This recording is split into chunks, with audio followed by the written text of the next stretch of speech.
My husband and I are sitting in the living room, finishing a bottle of wine, when he stands and shuts the curtain abruptly. I give him the look, and he nods back at me.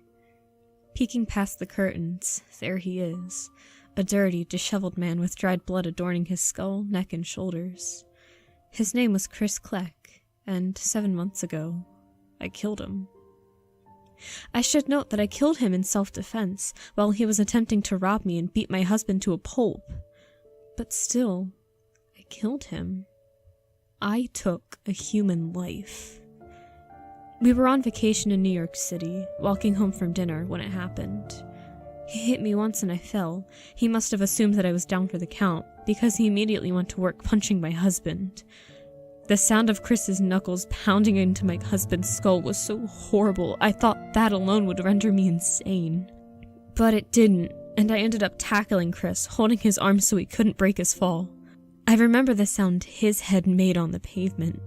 It sounded so ordinary, kind of like the distant thud of free weights I've heard in the gym. I was speechless when the police told me later that he died.